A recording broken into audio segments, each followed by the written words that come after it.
Donald Trump d'un côté, Hillary Clinton de l'autre, ce sont les candidats les moins populaires depuis 1992. Oui, c'est un choix brouillé. Donald Trump n'a aucune conviction politique, il n'est pas un vrai conservateur, il est arrivé dans une primaire avec un parti républicain déserté par sa base, pris par les extrêmes, pas renouvelé depuis des dizaines d'années, et il a pris cette investiture en balançant des propos misogynes, des propos populistes, en proposant des mesures qui ne sont pas faisables, qui ne sont même pas constitutionnelles en ce qui concerne limiter l'immigration des musulmans, par exemple, ou alors construire un mur qui serait financé par les Mexicains, alors que lui-même emploie des Mexicains et des Latinos dans ses propres entreprises.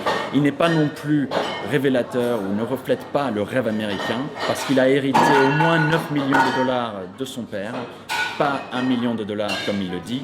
Il n'a pas dévoilé ses impôts, il est le seul candidat à ne pas l'avoir fait depuis Richard Nixon. Et ses entreprises au total ont aujourd'hui 650 millions de dettes, prouvant qu'il n'est pas compétent sur le plan du business non plus.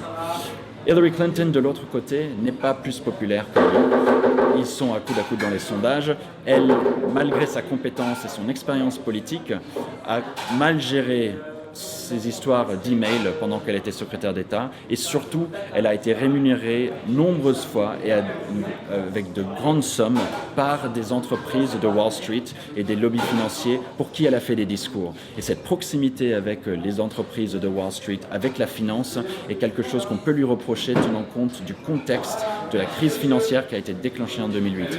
Hillary Clinton a aussi bénéficié du favoritisme du Parti démocrate dans la primaire. Et Bernie Sanders, qui était son concurrent, a été défavorisé. On a vu dans de nombreux mails dévoilés par Wikileaks, Hillary Clinton est la candidate qui représente un système politico-économique élitiste dont les Américains veulent se débarrasser.